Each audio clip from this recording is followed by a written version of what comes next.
vamos a hablar un poquito de los síndromes glomerulares. Ya hemos, bueno, en el semestre anterior han hecho ya todo lo que son síntomas, signos de aparato del sistema nefrourológico, ¿no? Habíamos hablado de los síndromes, de los signos y síntomas, como por ejemplo las alteraciones del volumen urinario, de las características de la orina, los edemas, ¿no? Que es una queja frecuente que tiene que ver con aparato o sistema nefrourinario, nefrourológico. Entonces ahora vamos a ver algunos síndromes que tienen que afectan a los glomérulos, que es una parte de la estructura de los riñones. Entonces los riñones son unos órganos muy importantes porque no solamente intervienen en la eliminación de los productos del desecho, ¿no? Que es lo primerito que se nos viene a la mente, ¿no? Cuando hablamos de riñones, lo primerito que pensamos allá es la excreción de todos los productos de desecho del organismo, pero no es la única función, uno de los primeros. Los riñones también tienen que ver con la regulación del agua, el equilibrio de iones, el equilibrio ácido-básico, la osmolaridad, y también la producción de hormonas como la eritropoyetina, ¿no? De enzimas también, acuérdense, ¿no? El metabolismo de la vitamina D también tiene que ver acá, y el gluconeogénesis, formación de glucosa. Entonces, las funciones del riñón son muy amplias y tienen repercusión en todo el organismo, ¿no? No solamente cuando se afecta el riñón, no solamente es el riñón, sino es todo el organismo. Entonces, por eso es importante esta diapositiva, se las he puesto para que ustedes lo repasen y repasen la fisiología, ¿no? Para que vean que cuando hablamos de un corpúsculo microscópico que es el glomérulo, que es el que se va a dañar acá, no solamente estamos hablando de eso, sino de la repercusión que va a tener en todo nuestro organismo. Entonces, los riñones, ¿se acuerdan? Son dos, están en la cavidad abdominal, a cada lado de la aorta, en el retroperitoneo, pegados a la pared posterior del riñón, ¿no? Riñón derecho, riñón izquierdo. Miden aproximadamente 11 centímetros, ¿no? De largo, por unos 6 centímetros de ancho y unos 3 centímetros de grosor. Tienen la forma de un frijol, con una parte media por donde sale, no es una hendidura, por donde sale el uréter y por donde entran los vasos, la vena y la arteria renal, ¿no? De la parte externa se llama corteza, es la corteza por donde están fundamentalmente los glomérulos, y la parte interna que es la médula, ¿no? Que es fundamentalmente formada por las pirámides y están las pirámides por los cálices mayores, los cálices menores, los cuales van a desembocar a la pelvis renal y bueno, va a salir la orina a través del uréter. Entonces esa es la anatomía en general del riñón, ¿no? Pero la unidad funcional del riñón es la nefrona, ¿no? Y la nefrona está compuesta por el glomérulo y ¿quién más? El glomérulo y los túbulos, ¿no es cierto? Los glomérulos y los túbulos. Los glomérulos no es más que un acúmulo o un penachito de vasos, ¿no? Entra una arteria, de la arteria, la arteria renal, pues esta se va a dividir hasta que finalmente llega a una pequeña arteria, que es la arteriola aferente, ¿no? Que es la que entra al glómerulo, la que va a formar el glomérulo, ¿no? Se divide, las 4 o 5 divisiones forma este penacho y luego sale como arteriola eferente. Entonces ese es un glomérulo. El glomérulo y luego la red, pues, de túbulos que están por donde discurre la orina, que ya está formada, ¿no? El túbulo contorneado proximal, el asa de Henle, la descendente, ascendente, el túbulo contorneado distal y los túbulos colectores. Entonces eso es todo lo que es la nefrona. Pero si nos vemos, vamos a ver solamente el glomérulo renal. El glomérulo está formado por los vasos, ¿no? Los vasos, que es lo que traen la sangre y la cual va a ser filtrada, ¿no? Está formado por la cápsula de Bowman. Este glomérulo está rodeado por una cápsula que se llama la cápsula de Bowman, y esto es importante porque aquí entre los vasos y la cápsula está el espacio de Bowman, que es donde está formándose ya la orina, ¿no? Sale el líquido, la sangre que está pasando por estos vasos, es filtrada a través de la pared y llega hacia el espacio de Bowman, donde se deposita la orina. Entonces eso es son las partes del glomérulo. Aparte está la matriz mesangial, que está entre los vasos y que tiene importantes propiedades inmunológicas, también tiene capacidad de contraerse. Entonces la matriz mesangial que mantiene, digamos, el glomérulo, y este aparatito que también es interesante, que es el aparato yuxtaglomerular, que está formado por células de la arteriola aferente, de la arteriola eferente y también del túbulo de Lassa de Henle, ¿no? Se forma el aparato yuxtaglomerular, que tiene unas células especiales, que se llaman células de la mácula densa, que son unas células hiperplásicas grandes que van a ¿qué función tienen? ¿Se acuerdan? Eso tienen que acordarse. Acuérdense para que todo lo demás lo deduzcan, ¿ya? Si no, no van a poder visualizar todo. ¿Qué hacen? Captan la cantidad de sodio, ¿no es cierto? La cantidad de sodio que hay en los vasos. Entonces, para poder activar mecanismos de acuerdo a que si falta sodio o si hay un exceso de sodio. Porque acuérdense que el sodio siempre está con el agua, ¿no? El sodio jala agua. Entonces, esa es la función de estas células de la mácula densa. Y también están las células yuxtaglomerulares que producen renina, ¿no es cierto? Entonces la renina, pues también va a ser la renina que actúa, ¿no?, como parte del sistema renina angiotensina aldosterona y tiene que ver con la hemodinamia del cuerpo. Entonces, todo esto está formando parte del glomérulo. Ya estamos bien, hemos pasado del riñón grande, de la anatomía, hasta ver el glomérulo renal. Y ahora vamos a verlo ya ultraestructuralmente, ¿no? Ultraestructuralmente a este vasito. Acá está lo mismo, ¿no? Los capilares, la cápsula de Bowman, el espacio de Bowman, la matriz mesangial, ¿no? Y acá vamos a ver más en detalle esto que nos interesa, la barrera de filtración glomerular, ¿no? Esta barrera de filtración glomerular está formada por 3 elementos, ¿no? Entonces, si nos ubicamos, ¿no es cierto? Este es el capilar por donde está yendo la sangre, y esta sangre va a tener que filtrarse hacia acá afuera, que es el espacio de Bowman, que esa es la función fundamental del riñón, ¿no? Entonces, lo que va a hacer el riñón. Entonces, a través de esta barrera de filtración glomerular, y esa barrera de filtración glomerular está formada por 3 elementos, y 3 capas. Primero es el endotelio del vaso, que es así, poroso, como un colador. Después está la lámina basal del glomérulo, la membrana basal del glomérulo, y luego estas células epiteliales, unas células grandes que se llaman podocitos. Podocitos vienen de pies que como que abrazan al vaso, ¿no? Entonces, y estas 3 elementos son los que van a formar la barrera de filtración glomerular. Entonces, para que la sangre se filtre, tiene que pasar por todos estos 3 elementos, ¿ya? Entonces es importante que sepamos, que nos acordemos de esto, porque aquí, en esta membrana basal glomerular, vamos a tener las alteraciones que van a provocar los síndromes, y también en esta matriz mesangial. Muy bien, entonces cuando hablamos de síndromes glomerulares, estamos hablando de glomerulopatías, ¿no?, que son un grupo de enfermedades que afectan al glomérulo, ¿no?, originando pérdida de la filtración, en muchos casos deterioro de la función glomerular. Entonces, estos síndromes, ¿no?, estas afectaciones del glomérulo pueden llevar a que el paciente haga una enfermedad renal crónica y termine en trasplante renal. ¿Qué pasa cuando el paciente está en enfermedad renal ya terminal? ¿Qué tenemos que hacer? ¿Qué pasa con ese paciente? Va a diálisis, ¿no es cierto? Va a hemodiálisis. Entonces, estos pacientes,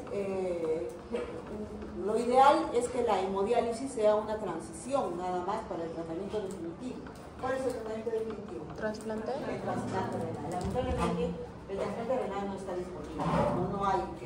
No hay para comprar riñones. Entonces, muchos pacientes tienen que estar en diálisis o permanecer en diálisis por el resto de su vida. Entonces, es importante por eso conocer estos cuadros, de repente detectarlos a tiempo y evitar, ¿no?, que nuestro paciente llegue a una insuficiencia, a una enfermedad renal crónica, y por tanto a diálisis. Importante, de manera académica siempre se dividen estos síndromes glomerulares como síndrome nefrótico y síndrome nefrítico, porque cada uno tiene particularidades, ¿ya?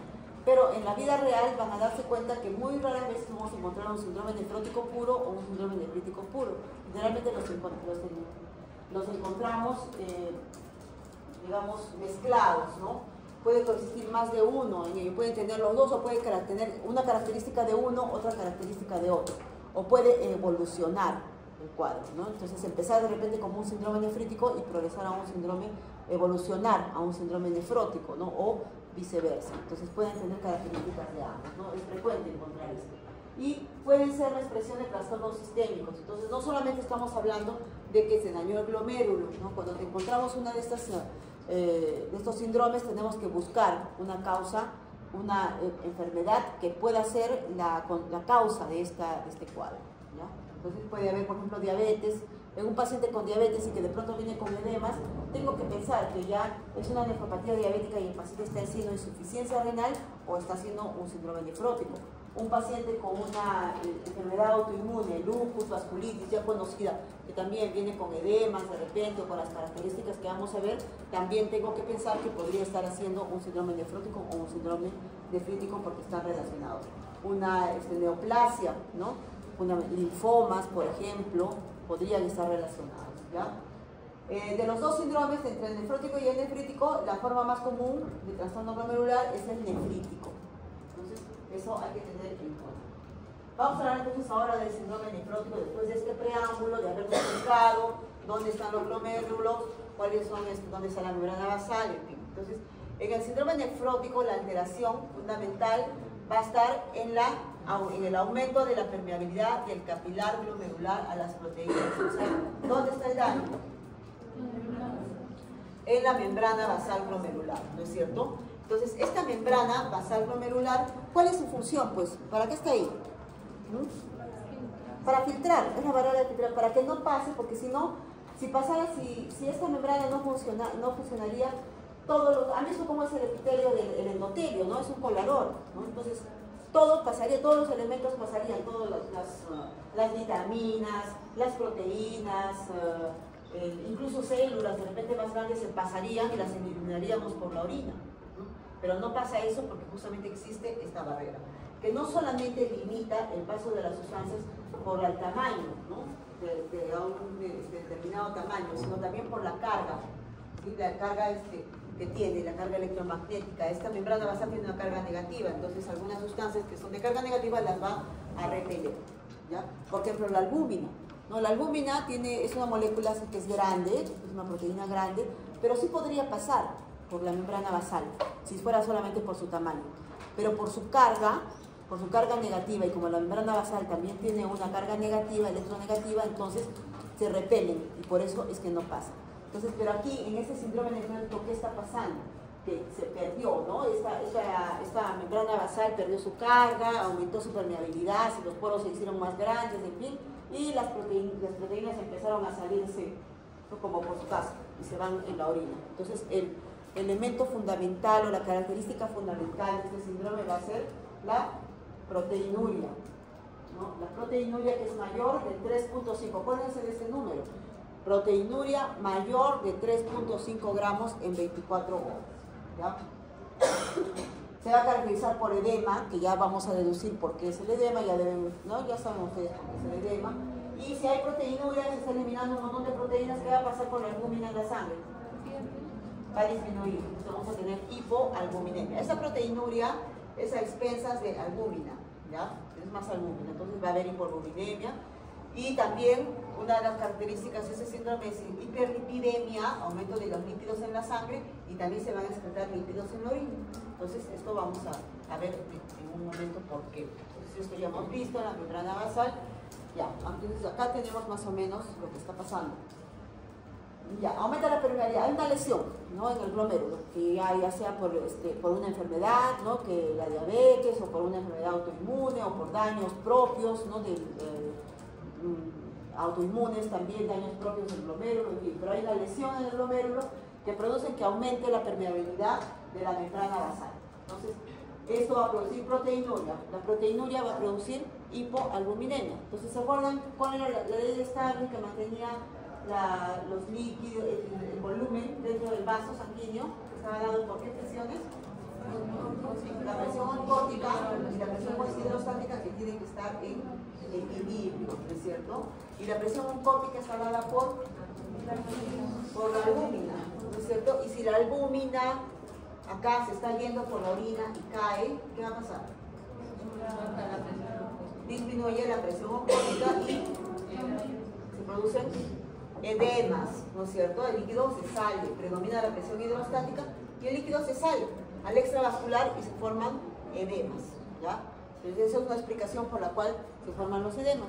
Pero además también disminuye, no solamente se elimina albúmina, ¿no es cierto? Porque esa membrana basal no funciona bien. Entonces, no solamente es albúmina, sino también una lipoproteína lipasa, ¿no? Que disminuye su actividad y esto produce aumento de la síntesis hepática de lipoproteínas. ¿Vale? Entonces aumenta la síntesis de lipoproteínas y esto va a producir hiperlipidemia. Entonces, como hay mucho lípido en la sangre, también se elimina en la orina, porque como no hay filtro, ¿no? Se elimina también en la orina. Pero hay esos lípidos que están aumentados tanto en sangre como en orina, que se los vamos a ver. Pero también, no solamente son estas dos proteínas, sino también esta proteína, esta titromina 3 y otros factores también están eliminándose con la orina porque no hay filtro, ¿no? Se elimina. Y estas, ya saben que también el sistema de la coagulación está en equilibrio, ¿no? Los factores procoagulantes y los anticoagulantes, porque si no estaríamos desangrándonos, ¿no? O haciendo trombosis a cada rato. Entonces todo eso está en equilibrio. Pero si acá se están eliminando factores anticoagulantes, entonces vamos a tener una predisposición a la hipercoagulabilidad, ¿no? Entonces la balanza va a inclinarse hacia los procoagulantes, va a haber hipercoagulabilidad y además también va a haber eliminación o va a haber alteración en la función inmune en este cuadro. Muy bien, entonces este es lo que hemos dicho del edema, ya la teoría del Landerfield. Esta es una teoría, realmente no se sabe exactamente, ¿no? Pero nosotros algo podemos decir en por qué se forma el edema. Aquí también hay algo interesante del edema, porque una vez que sale el líquido al extravascular, ¿qué va a pasar con el líquido en el intracelular? Dentro de los vasos. ¿Cómo está? Está disminuido, ¿no? O sea, hay una hipovolemia. ¿Y qué pasa cuando estos receptores están captando que hay poco volumen dentro de los vasos? Van a tratar de reabsorber todo el sodio y todo el agua, porque el sodio viene con agua, ¿no? Entonces, ¿quién se va a activar? El sistema que necesita aldosterona y también la hormona antidiurética, pues para evitar que orine, ¿no? Entonces, esto va a llevar a retención de sodio y agua y esto también va a provocar, entonces es, ¿no? Como un círculo vicioso que se genera con la formación del edema, ¿no? También hay otra teoría del overflow complicada, pero estos mecanismos de regulación del agua y del sodio en el riñón son bastante complicados, ¿no? Pero en sí a lo que vamos a llegar es que se produce el edema, ¿no? Y es el edema característico, ¿no? Es un edema blando que deja fovea, es un edema generalizado, ¿sí? O sea, ¿qué quiere decir? Que está localizado en dos o más localizaciones, los dos miembros inferiores, por ejemplo, y puede tender a generalizarse, ¿ya? ¿Dónde se ubica generalmente? Ese es el edema típico renal, ¿no? Que es, ¿a qué hora? ¿A qué hora? En la mañana, ¿no? El paciente amanece hinchado, amanece con su... así, no estoy con mi cara hinchada, mis párpados hinchados, ¿no? Desde que amanece, a diferencia del cardíaco que es en la tarde, ¿no? Recuerdan. Y en las zonas de tejido laxo, en las manos, en la región genital, ¿no? En el escroto, en los labios mayores en la mujer. Entonces ese es el edema renal. Muy bien. Causas primarias, ¿no? Hablamos de primaria cuando es una afectación exclusiva del glomérulo. Solamente el glomérulo está afectado. Ya hemos investigado, hemos conversado con nuestro paciente, no hay ningún otro antecedente de nada. Hemos hecho un examen físico exhaustivo, no encontramos ninguna alteración en ningún otro sistema. Hemos pedido exámenes complementarios y no, todo está aparentemente normal, no excepto lógicamente lo del síndrome nefrótico. Entonces, y estos pacientes van a tener que llegar a biopsia renal, ¿no es cierto? Entonces, el 70% del síndrome nefrótico en adultos son primarios, afectación exclusiva del glomérulo, y un 30% son secundarios, es decir, que hay una enfermedad subyacente. Ya, le encontré diabetes, le encontré lupus, le encontré vasculitis, a mi paciente le encontré una infección, que ha tenido una infección viral, en fin, ¿ya? Entonces pueden estar relacionados. Aquí tenemos, no debe ser lo mismo. Este síndrome nefrático que se llama primario o idiopático, a veces cuando no tenemos una causa, ¿no? Le llamamos primario o idiopático o criptogenético, ¿no? Entonces, este es el idiopático. la enfermedad de cambios mínimos es responsable del 85%. ¿Ya? Entonces, la mayor cantidad es enfermedad de cambios mínimos. Y la glomerulosclerosis segmentaria, focal, 10%, proliferación mesangial, entonces esa es menos cantidad, pero la de cambios mínimos. Pero estos diagnósticos se hacen solo por biopsia, ¿no? Ya cuando le hice una biopsia a mi paciente, lo llevé a microscopía electrónica, inmunofluorescencia, llegamos a este tipo de diagnósticos histopatológicos. Y el secundario pues, es por enfermedades sistémicas, enfermedades infecciosas. La lista la tienen acá. ¿Ya? A la cabeza, ¿quién puede ver metabólicas? La diabetes. ¿Ya? Entonces, paciente diabético que viene con edemas, ya tenemos que pensar en que está haciendo una insuficiencia renal de repente por una progresión de la nefropatía diabética o un síndrome nefrótico. Entonces, siempre pensar en los pacientes con diabetes, en los pacientes con amiloidosis, ¿no? Enfermedades autoinmunes como lupus, vasculitis, Goodpasture, ¿no? En fin, todas las que se les ocurra, otras enfermedades del tejido conectivo. Fármacos, siempre investigar sobre el consumo de fármacos en nuestro paciente. ¿Cuáles son los que conocemos acá, los más frecuentes? Rifampicina, ¿no? En los pacientes con tuberculosis, las sales de oro en los pacientes con problemas reumatológicos, captopril, que bueno, captopril ya no se usa como tratamiento crónico en el paciente con hipertensión, ¿no? Porque solamente se le da para a veces las elevaciones agudas de presión arterial. Pero los pacientes que consumen en forma crónica sí podrían tener relación. Warfarina, el anticoagulante, litio, que todavía se usa para los pacientes con problemas psiquiátricos. Los antiinflamatorios no esteroideos, usados en forma crónica, también podrían estar relacionados. ¿Ya? Entonces pensar, imagínense, toda la lista es grande, ¿no? Y eso a veces hay que echarse a buscar cuando se tiene un síndrome nefrótico y no hay una causa evidente, ¿no? Infecciosas, ¿no? Endocarditis, sepsis, virus de hepatitis C, virus de la inmunodeficiencia humana podrían estar relacionados, y cánceres, ¿no? Cánceres como linfomas, por ejemplo, también el síndrome nefrótico podría ser la forma de presentación de un cáncer, entonces también tener en cuenta. ¿Cómo va a venir el paciente? Fundamentalmente con edema. Ya es el paciente, la queja fundamental va a ser: doctora, me hincho, me estoy hinchando. Entonces ustedes ya iban a hacer su interrogatorio, ¿no? De todo, como es el edema, qué hora aparece, echarse a buscar concomitantes, antecedentes, algo que nos pueda orientar, ¿no? La orina espumosa, ¿por qué será la orina espumosa? Por las proteínas en la orina, ¿no? Entonces eso genera espuma. Y santomas podemos encontrar también en el examen físico. ¿Qué son santomas? Lípidos. Son unas pápulas, ¿no? Son unas pápulas, ¿sí?, amarillas que se en los párpados superiores, en los párpados inferiores, y que son acúmulos de lípidos, ¿no? De colesterol. Entonces, ¿por qué? Porque ya hemos dicho que una de las características es la hiperlipidemia. Entonces eso vamos a encontrar. Ahora, los edemas no solamente van a estar en el tejido celular subcutáneo, ya solamente en los miembros inferiores, en la carita, en la región lumbar, ¿no? Si es que el paciente está postrado, ¿no? Sino también en cavidades, ¿no? O sea, puede progresar a hacerse una nasarca. Este cuadro cursa mucho con edemas severos. Entonces puede haber edema, puede haber líquido en la cavidad peritoneal, o sea, ¿qué se llama? Ascitis, no puede haber derrame pleural, puede haber pericarditis, ¿ya? Derrame pericárdico. Muy bien, y si tenemos a nuestro paciente así, ¿qué le vamos a pedir? ¿No? ¿Cuál es la alteración más importante en el síndrome nefrótico? La proteinuria, ¿no? Entonces eso no lo vamos a poder ver, no lo vamos a poder examinar, ¿no? Ni preguntar al paciente, eso lo tenemos que sacar con laboratorio. Entonces, proteinuria, ¿no? En orina, proteinuria en orina, en 24 horas, más de 3.5 gramos en 24 horas. Miren, el valor normal es menos de 30 miligramos.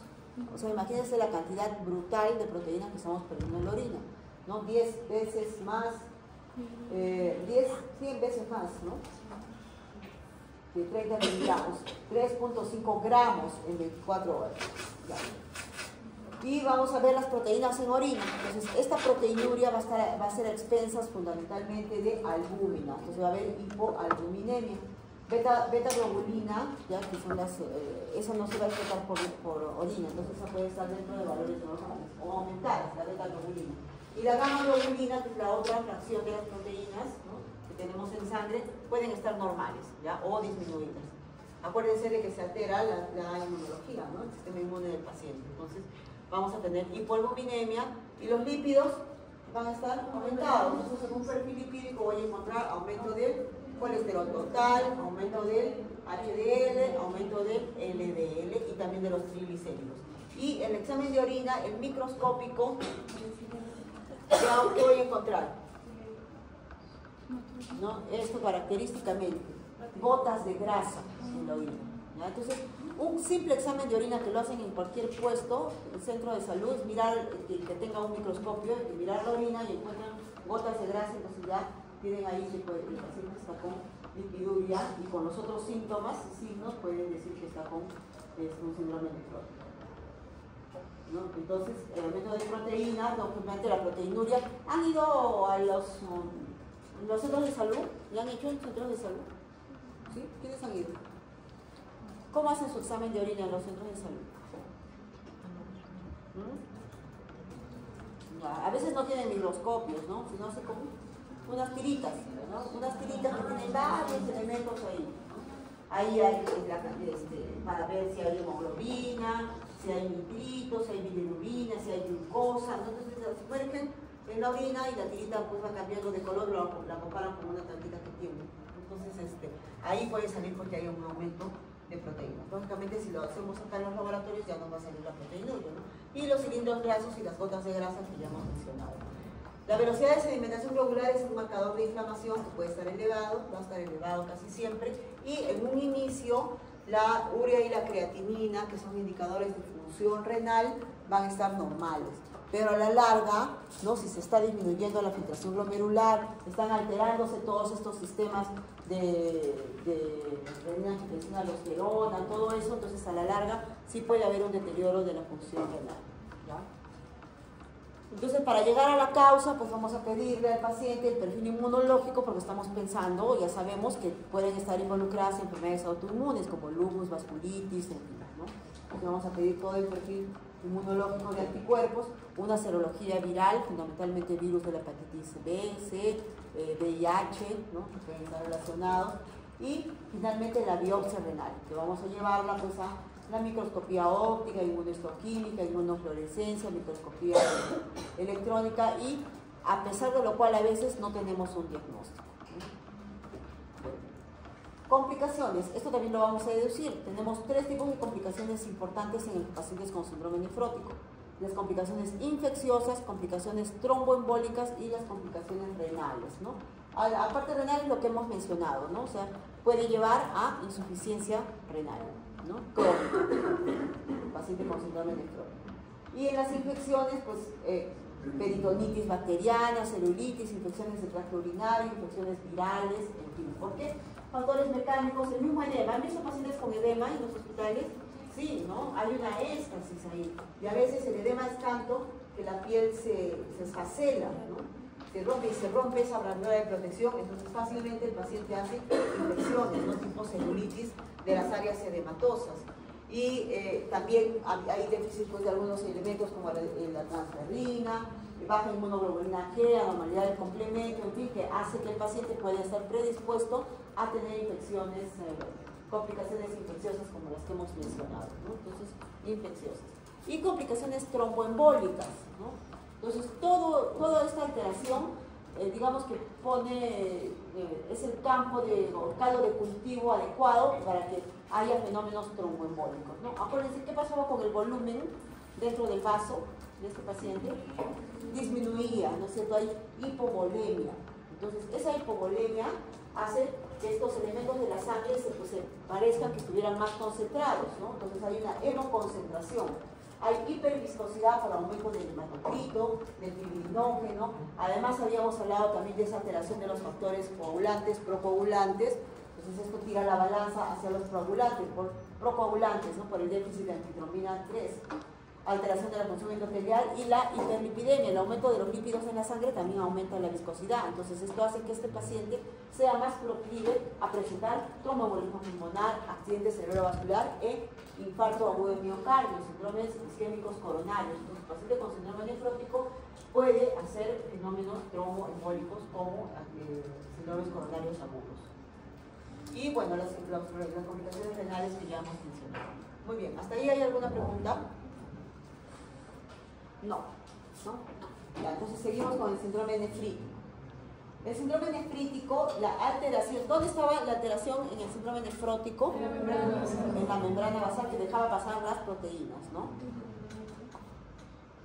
Ya, acá la alteración basal va a ser una inflamación del glomérulo, entonces se va a dañar específicamente todo el glomérulo, ¿no? Toda la luz, colapso de la luz glomerular. Entonces las características del síndrome nefrítico van a ser oliguria, ¿no? Este síndrome nefrítico va a dañar más precozmente a la función renal, más que el síndrome nefrótico. Entonces vamos a tener alteraciones de tipo oliguria, o sea, menos de 500 mililitros de orina en 24 horas. ¿Cuánto es lo normal? 1500 a 2000, ¿no? Porque acá tenemos menos de 500 mililitros. Va a haber proteinuria también, ¿ya? Pero menos de 3.5 gramos en 24 horas, ¿verdad? Porque si es más de 3.5 estamos hablando de proteinuria de rango nefrótico, entonces acá va a haber menos de 3.5 y este es de repente lo central, que a veces es la causa por la que el paciente viene a consultar, ¿ya? La hematuria. En el síndrome nefrótico va a venir a consultar ¿por qué?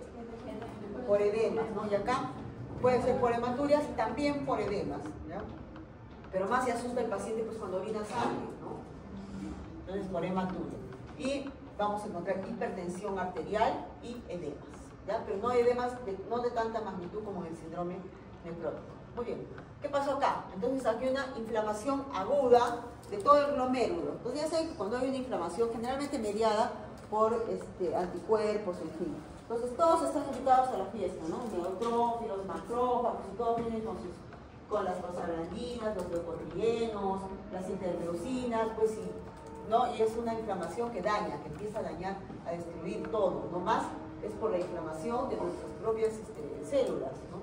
Entonces acá se produce un daño capilar que se traduce en hematuria, ¿no? Se daña, se rompen los capilares, ¿no? Y eso produce sangrado, entonces va a haber hematuria, eso es lo que causa la hematuria y característicamente son cilindros. ¿Qué significa que haya cilindros en la orina?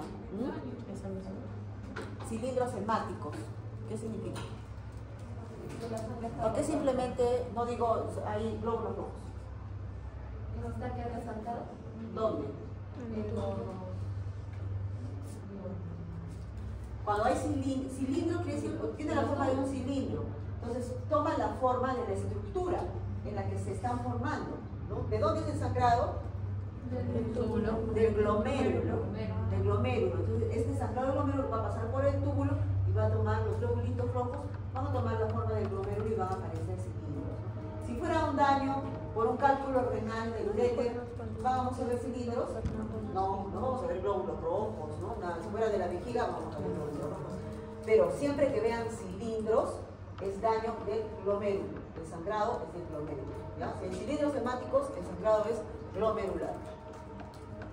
Ya, entonces, además de este daño que va a producir la hematuria, la hematuria puede ser macroscópica, que el paciente se asusta y viene, o también puede ser microscópica, ¿no? Que todavía no se haya manifestado tan severamente, pero el paciente viene por edemas y en el examen de orina encontramos hematuria y cilindros hemáticos. Ya, es daño glomerular.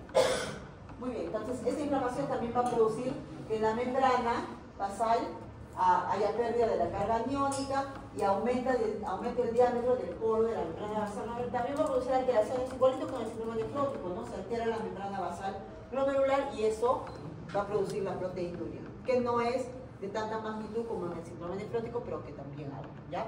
Además, esta hipercelularidad, ¿se acuerdan que todas las células de la inflamación vinieron y hay una proliferación? Y hay una contracción del mesangio, esa parte central, porque también está inflamada, llena de células inflamatorias, hace que caiga la filtración glomerular. Entonces, cae la filtración glomerular y se produce la oliguria, ¿no? Si el riñón está percibiendo que no está llegando a la suficiente cantidad de sangre para filtrarla, para que pueda filtrarla, ¿qué hace? También ahorra mediante la oliguria, ¿no? Se disminuye, ya, no voy a eliminar tanto líquido para ahorrar, porque acá pues está fallando la tasa de filtración. Entonces se manifiesta con una oliguria que a la larga o poco después va a producir retención de cuerpos nitrogenados, o sea, insuficiencia renal, azoemia, ¿no? Azoemia. Y además esta esta caída de la filtración glomerular va a producir retención de agua y de sodio, que esto sí es muy importante, es mucho más importante. Esta caída de la filtración glomerular es muy importante y esta retención de agua, de sodio y agua también, es mucho más importante que en el síndrome nefrótico. Entonces esto va a aumentar el volumen dentro del vaso sanguíneo y va a producir hipertensión arterial y va a producir edemas. Entonces acá los edemas no van a ser tanto por la hipoalbuminemia, ¿no? Sino van a ser por qué, de las dos presiones. Por aumento, disminución de la presión oncótica, pero también va a haber aumento de la presión hidrostática porque esta retención de agua y de sodio es muy importante. Entonces acá lo tienen, ¿no? La inflamación glomerular disminuye el volumen del filtrado, pero acuérdense que el daño solamente está en el glomérulo, ¿no? Los túbulos están funcionando normal, entonces en el túbulo se está reabsorbiendo. Se reabsorbe mucha agua, mucho sodio, ¿no? Se retiene agua y sodio, se expande el volumen extracelular, el volumen plasmático dentro del plasma y aumenta el gasto cardíaco y aumenta la resistencia periférica y por eso se produce la hipertensión arterial, ¿no? Entonces esa es la característica del síndrome nefrítico. Etiología, bueno, también puede haber una etiología primaria en la que no encontramos una causa o una enfermedad que le esté causando y este es el glomerulonefritis mesangio proliferativa. ¿Se acuerdan de la matriz mesangial? Que ahí se ve la proliferación y de las cuales la más común es la nefropatía por inmunoglobulina A, ¿no? Pero esos diagnósticos, nuevamente les repito, que son por biopsia, ¿no? Y por electroforesis, en fin, ¿verdad?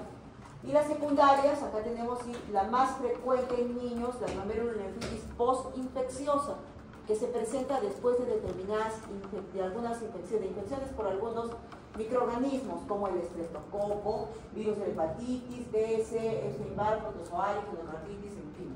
Pero ¿cómo? O sea, la infección produce la glomerulonefritis, o sea, va el germen, va a ir a atacar ahí al glomérulo.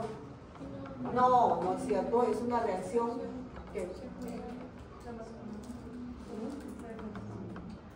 es una reacción autoinmune, ¿ya? Entonces, esto es lo más frecuente en niños, ¿no? El niñito ha tenido una infección por estreptococo beta hemolítico del grupo A, ¿ya? Que puede ser una infección faríngea, que se va a caracterizar por esto, ¿no? Le miran las amígdalas y van a encontrarlas con placas de eso es una infección por estreptococo beta hemolítico del grupo A, que se presentó una o dos semanas antes de que el niñito viniera con edemas, con hematuria, con hipertensión arterial, o sea, con un síndrome nefrítico. O tuvo una infección en la piel, ¿no? Tuvo una infección en la piel también producida por ese estreptococo que se presentó un poquito antes, ¿no? 3 a 6 semanas. Entonces, si tenemos ese antecedente, entonces estamos ante una glomerulonefritis post-estreptocócica. Entonces, es una reacción cruzada, ¿no? El cuerpo, nuestro sistema inmune reaccionó contra esa bacteria, contra antígenos de esa bacteria y pues se produjo una reacción cruzada con elementos del organismo o a veces esos inmunocomplejos, no antígeno-anticuerpo, pues fueron y se depositaron al riñón, ¿ya? Eso es lo más frecuente. Entonces, después de la infección por estreptococo beta hemolítico y eso es lo más frecuente en ¿quiénes? Niños. En niños, la glomerulonefritis secundaria postinfecciosa, la postestreptocócica. También está asociada a enfermedades autoinmunes como lupus, como vasculitis, ¿no? La enfermedad de Wegener, Bull-Pastur, en fin, ya con la púrpura de Kenner-Schonling podemos encontrar esta glomerulonefritis. Entonces acá tienen, ¿no? Son inmunocomplejos, ¿no? Inmunocomplejos que se forman contra los elementos del glomérulo o que se forman en la sangre y se van a depositar al riñón, al glomérulo y que van a provocar pues toda esta inflamación. Para que lo revisen. Muy bien, ¿cómo se va a manifestar? Pues por edema, ¿no? El paciente, como les dije, va a venir con edema o va a venir por la hematuria, eso es lo que le va a llamar la atención. Y a diferencia del síndrome nefrótico, en que teníamos más bien hipovolemia, acá vamos a tener hipervolemia, ¿no? Entonces, ¿cómo puede venir? Con signos de hipervolemia. De hipervolemia, ¿cuáles son estos? Ingurgitación yugular, congestión pulmonar, edema agudo de pulmón, que es un cuadro grave, ¿no? El paciente va a tener hipertensión arterial y disminución del volumen urinario. Entonces son los signos, las manifestaciones clásicas del síndrome nefrítico. ¿Qué le voy a pedir a mi paciente? Nuevamente la proteinuria, ¿no? 24 horas, pero voy a ver que es menos de 3.5 gramos en 24 horas. Y en el examen de orina voy a encontrar característicamente la hematuria dismórfica con estos eritrocitos medios deformes y los cilindros hemáticos que ya me está indicando que la hematuria, el sangrado ¿es de dónde? Del rómero. Función renal, acá hemos dicho que sí, ¿no? La alteración o el daño a la función renal es más precoz. Entonces, no como el síndrome nefrótico, ¿no? Que pueden pasar mucho tiempo y recién se afecta. Acá, temprano, la creatinina y la urea están afectadas, ¿no? Y puede haber una disminución de la depuración de creatinina. La excreción fraccional de sodio es menos del 1%, ¿ya? ¿Por qué? Porque está reabsorbiendo, ¿no? Todo, no excreta, no se excreta sodio, ¿no? El riñón está reabsorbiendo todo el sodio porque está sintiendo que la tasa de filtración glomerular ha caído, entonces no se excreta sodio en la orina. Esto es característico también. Y en el hemograma va a haber una disminución de la hemoglobina y el hematocrito. ¿Por qué? No, no es tan intensa y es una hematuria glomerular, ¿no? Por la hipervolemia, ¿no? Como hay aumento del volumen, hay una hemodilución y por eso hay una disminución de la hemoglobina y el hematocrito. No es que el paciente esté anémico, ¿ya? ¿Qué más vamos a pedir de estudios para el diagnóstico etiológico? Pues vamos a ver si estamos pensando en una enfermedad posinfecciosa, ¿no? Es decir, el niño tuvo el antecedente de que le dio la faringitis o le dio la erisipela y después viene con el cuadro del síndrome nefrítico, entonces, y le pedimos streptolicina A, que es un antígeno del estreptococo y está positivo, entonces ya tenemos diagnóstico, ¿no? ¿A ese niño le haremos una biopsia renal? No, no es cierto, porque ya tenemos un diagnóstico bastante de certeza, ¿no? Entonces, más bien observaremos y veremos pues que no se complique, ¿no? Y complementos, C3 y C4 están disminuidos. Como siempre es una reacción inmune, se consume mucho complemento y vamos a encontrar disminución de C3 y C4. Y en las enfermedades, y también, pues como hemos dicho que está muy relacionada con enfermedades autoinmunes, este síndrome nefrítico, pues vamos a pedir los anticuerpos, ¿no? Del perfil inmunológico, anticuerpos anti-DNA para ver lupus, anticitoplasma, antimembrana basal glomerular, en fin, ¿no? Y finalmente vamos a llegar a la biopsia renal, a pesar de la cual a veces no se encuentra el diagnóstico. Complicaciones del síndrome nefrítico. A diferencia del síndrome nefrótico, acá vamos a tener complicaciones por la sobrecarga de volumen, ¿no? Entonces ya hablamos de la insuficiencia renal aguda que se da en una etapa precoz y además esta sobrecarga de volumen puede llegar a insuficiencia cardíaca que el paciente puede venir con edema agudo del pulmón, que es un cuadro muy serio, ¿no? Y la hipertensión arterial, que también puede traer las complicaciones propias de la hipertensión arterial, encefalopatía hipertensiva, infarto agudo del miocardio, un accidente cerebrovascular hemorrágico, ¿no? Como complicación de la hipertensión arterial. Muy bien, ¿preguntas? No hay preguntas, ya chicos. Gracias.